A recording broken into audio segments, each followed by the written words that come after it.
When the Coast Guard called me at midnight asking why my boat was cruising 5 miles offshore with a dozen drunk people dancing on deck, I thought someone was playing a prank on me. I'm sorry. What? I sat straight up in bed, still jet-lagged after flying back from a week-long work trip in Seattle. Sir, the officer said, your registered vessel was just boarded. No life vests, unlicensed alcohol distribution, and not one person on board holds a boating license. We need you at the marina immediately. I threw on jeans, grabbed my keys, and drove to the marina with my heart hammering the entire way. My boat. I had locked her up tight before leaving, docked at my private slip behind a coated gate. Nobody should have been within 50 feet of her. By the time I arrived, the Lucky Escape was tied up at the dock, with red and blue lights painting her white hull. Uniformed Coast Guard officers were still questioning a group of partygoers in cocktail dresses and polo shirts, people I had never seen in my life. And then I saw her, standing stiffly with her arms crossed, platinum blonde bob backlit by the deck lights. Olivia Cartwright, HOA President of the Windward Palms Residential Association. Mid-50s, permanently sour expression, self-appointed god of our waterfront community. I walked straight to the officers. That's my boat, Frederick Taylor. I did not authorize any of this. One officer raised an eyebrow. You know her? He gestured toward Olivia, who was suddenly fascinated by something in the opposite direction. She runs our HOA, I said. What on earth is going on? The officer sighed and tapped his clipboard. They claimed the HOA controlled the dock properties and could authorize recreational use for community events. I stared at him. That is not even remotely true. The moment Olivia realized I wasn't going away, she walked over, lips pressed together like she'd just bitten into something sour. Frederick, she said in that fake concerned voice, we had to host the Windward Summer Gala somewhere. The clubhouse renovations aren't finished. Your boat was the most presentable option. You weren't using it. I looked at her. You broke into it. She waved her hand dismissively. Technically, the HOA has access rights to all shared dock resources. I almost laughed. That dock isn't shared. It's deeded to my property. You know that. Well, she snapped, maybe that's something the association should revisit. In the meantime, you're being unreasonable. Unreasonable? I stepped closer. You trespassed, threw a party with God knows what liability exposure, and now the Coast Guard is involved. The officer stepped between us. Ma'am, you are not helping your situation. For the first time that night, something flickered in Olivia's expression. She looked rattled. One of the Coast Guard officers walked over and murmured to the lead investigator, who turned to me. Mr. Taylor, if you'd like to press charges for unauthorized use of your vessel, now is the time. I looked at Olivia. Her jaw was clenched, but her eyes were darting everywhere, looking for an exit that didn't exist. I'm pressing charges, I said, and I'm not stopping there. By morning, I had spoken to a maritime attorney, filed a police report for grand theft, and handed over surveillance footage from a motion-activated dock camera I had installed 6 months earlier. The footage showed Olivia unlocking the dock gate with a master key she had absolutely no legal right to possess, waving in a catering crew, and directing them aboard the Lucky Escape like she owned every inch of it. It also captured her handing what appeared to be envelopes to 2 of the guests, one of whom was the association treasurer, Douglas Wright. That wasn't just trespassing, that was conspiracy. Detective Mara Klein from the County Property Crimes Division met me at the precinct that afternoon. Her tone was calm but precise, the voice of someone who had seen enough HOA nonsense to recognize immediately when something genuinely stank. Mr. Taylor, we verified the deed and property lines. That dock is indisputably yours. The association has no rights over it or your vessel. She tapped her notepad. Based on the footage in the Coast Guard report, we're preparing charges for unlawful entry, misappropriation of private property, and possible insurance fraud. I blinked. Insurance fraud? The security system on board was tampered with, she said. The module was powered off manually from inside the cabin. That's not an accident. And the damage your boat sustained during the event, galley cabinet ripped out, wine stains in the upholstery, cracked helm screen. If any of that gets claimed through your insurance without disclosing the unauthorized use, that's insurance fraud. She looked at me steadily. We're serving a warrant at the HOA office. This wasn't spontaneous, this was coordinated. That evening, a neighbor named Linda waved me over as I pulled into my driveway. "I'm sorry to bother you," she said, glancing nervously up the street, "but I overheard Olivia talking to Douglas last week. She mentioned putting the boat to community use, said nobody would care if it was just one night. I didn't think anything of it at the time. I asked if she'd be willing to say that officially. She hesitated, then, "Yes, if it helps." It helped a great deal. While I gave Linda the detective's contact information, a white vehicle with the HOA logo rolled slowly past my house, barely crawling. The driver was Janice, Olivia's lieutenant, the one who once wrote me up for inappropriate flag placement because my American flag was at a slight angle during a windstorm. She met my eyes through the windshield and drove on without stopping. The attempted intimidation was pathetic, but not unexpected. That night I went through every clause of the HOA bylaws, line by line. I had never paid them much attention before, paid my dues, stayed off their radar, moved on with my life. But now I read every paragraph like my mortgage depended on it. And that's when I found it. Appendix D, Section 9. No member of the board shall engage in use of privately owned property for community purposes without written consent from said owner, regardless of physical proximity or perceived common benefit. Violation of this clause is grounds for immediate removal from office, pending a vote by quorum. I wasn't just going to press charges, I was going to remove her. The next morning I called a special meeting of the HOA. According to the bylaws, any homeowner could do so with a petition signed by at least 10% of residents. I had 20 signatures by noon. Not everyone in Wynwood Palms had problems with Olivia personally. Most tolerated her because she kept the landscaping tidy and the clubhouse stocked. But once word spread that she had hijacked a neighbor's boat for a private party, even the fence sitters wanted her gone. By late afternoon, a county patrol car was parked outside the HOA office. Detective Klein and another officer emerged carrying a file box and a laptop. Olivia wasn't there. She'd reportedly left that morning for a wellness retreat in Arizona. That didn't slow anything down. Detective Klein confirmed they had found emails between Olivia and Douglas discussing creative use of idle resident assets and how to frame the event as a sanctioned gathering to minimize liability. In one email, Douglas asked, "What if he finds out?" Olivia replied, "Then we spin it as a misunderstanding. He's reasonable. I had that printed out before the meeting started." The emergency HOA meeting was Saturday evening. Standing room only, people leaning against every wall, folding chairs dragged out from storage. Douglas sat near the front, pale and visibly sweating. He'd been contacted by the detective earlier that day and clearly understood the walls were closing in. I walked to the podium and placed a petition in front of the secretary. "My name is Frederick Taylor. I'm the legal owner of 14 Windward Bay and the private dock adjacent to it. As of Tuesday evening, my property was unlawfully accessed by members of this board and used without my permission for a private event. I filed charges with the county sheriff's office and have provided evidence to support those claims." I held up the printed email.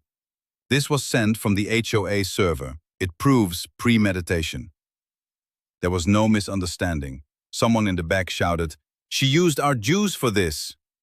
"Yes," I said, "and the bylaws are clear." Section 9, Appendix D.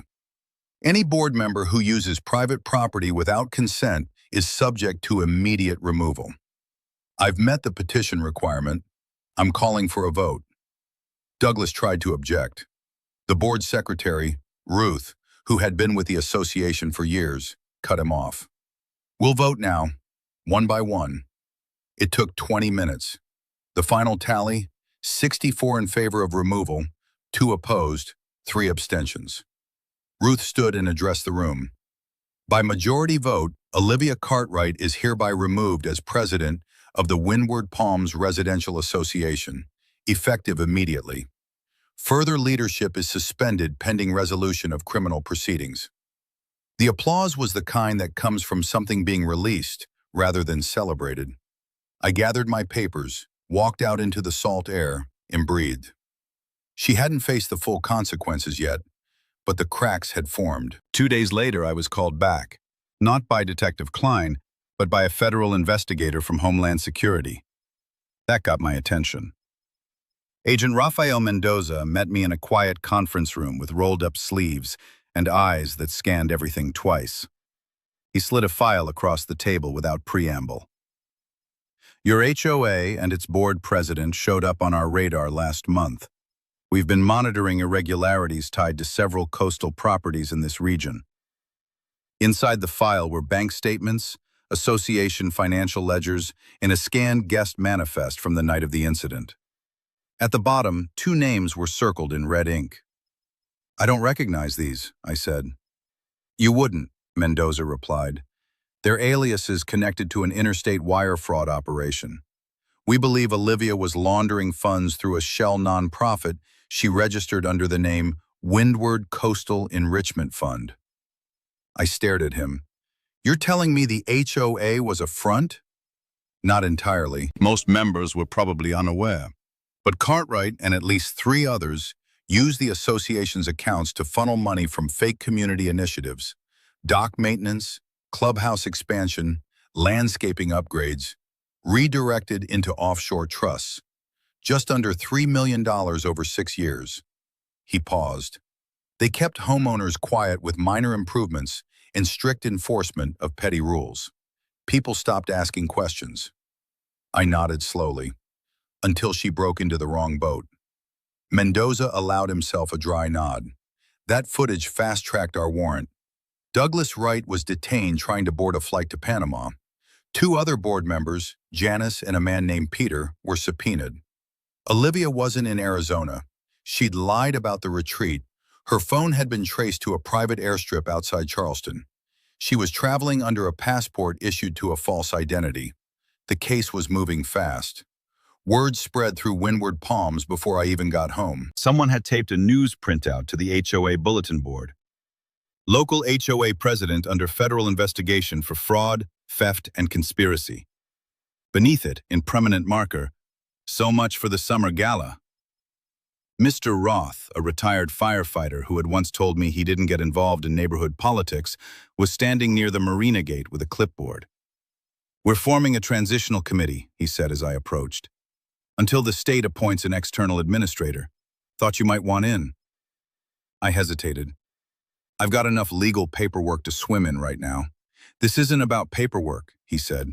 It's about getting our neighborhood back. You were the first one to stand up. That matters. I looked at the people gathered around him. Not just neighbors anymore, but people who had been lied to and manipulated for years and were finally ready to do something about it. All right, I said, but I'm not touching landscaping decisions.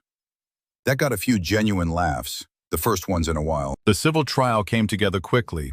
My attorney, Tanya Riley, a sharp former JAG officer who moved through a courtroom like she'd been born there, laid out the case methodically.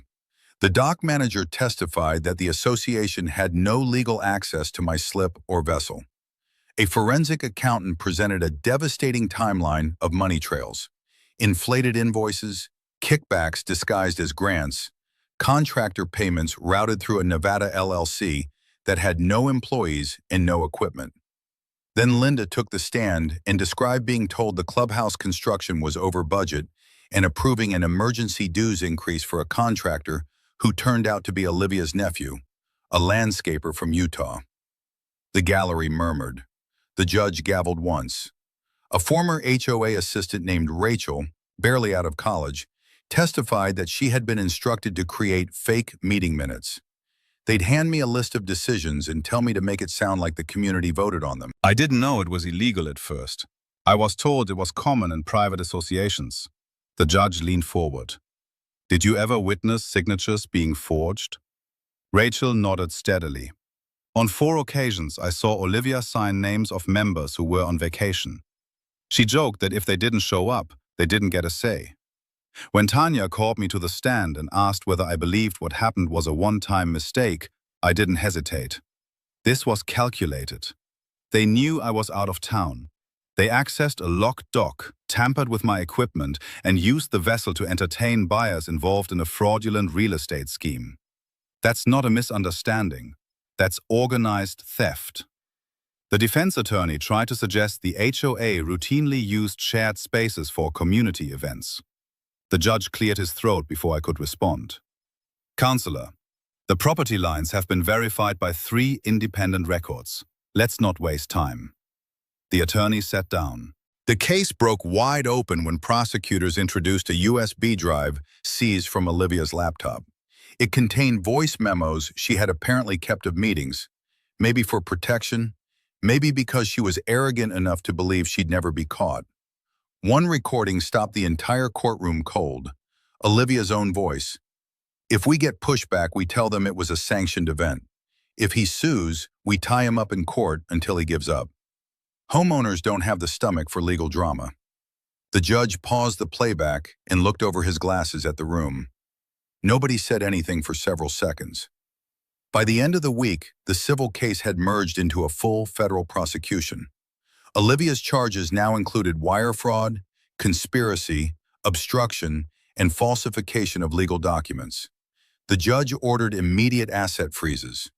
Bank accounts, vehicles, secondary properties, all seized under RICO statutes. Douglas's plea deal collapsed when prosecutors discovered he had withheld the existence of a second shell company. He eventually gave up everything: Olivia's offshore contacts, her fake passport alias, the name of the notary who had helped backdate forged signatures. Olivia herself was found in Grenada, trying to board a yacht registered under a false company. Coast Guard flagged it. She was extradited within the week.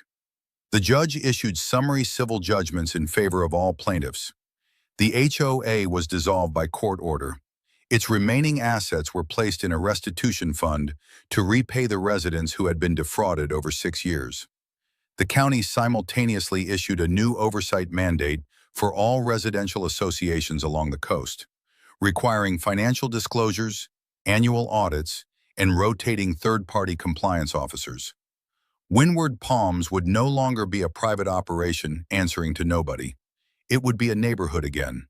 The Lucky Escapes repairs were covered in full, plus damages. But honestly, by then the money wasn't what I was thinking about. Outside the courthouse, Tanya stood next to me watching news vans pack up. "Did you ever think something like this would happen?" she asked. "Honestly," I said, "I figured I'd get a letter about my garbage can being out 20 minutes too long. Not a federal racketeering case." She laughed quietly. "Well, thanks for dragging me into it. I'll be dining out on this story for years." A few weeks later, I hosted a small get-together. Not a gala, not a fundraiser, just a backyard barbecue with neighbors. No speeches, no votes, just people who had been through something together, finally getting to breathe. Mr. Roth brought ribs. Linda brought lemon bars. Even the Danilos, who had seriously considered moving, stayed late into the evening with their kids chasing each other barefoot across the lawn. As the sun dropped over the bay, I walked down to the dock and stepped onto the Lucky Escape. Her deck was clean, the repairs flawless. I sat behind the helm with the engine off and let the silence settle. No more threats tucked in envelopes. No more strangers treating my property like a free ride. Just water and wind and the sound of a neighborhood finally healing itself. Here's what I keep coming back to when I think about all of it. This entire situation, the fraud, the theft, the $3 million, the federal charges, all of it, might have gone on for years more if one person hadn't decided that locking a gate actually meant something. They had been counting on homeowners being too tired, too busy, or too intimidated to ask questions. They had built an entire operation on the assumption that people would rather pay and comply than push back. And for 6 years, they were right. Until one midnight phone call changed the math completely. Don't assume the paperwork is valid just because it has bold lettering on it. Read the bylaws, pull the property records, ask the questions people are hoping you won't bother to ask. The people who exploit these systems count on your silence far more than they count on any actual legal authority.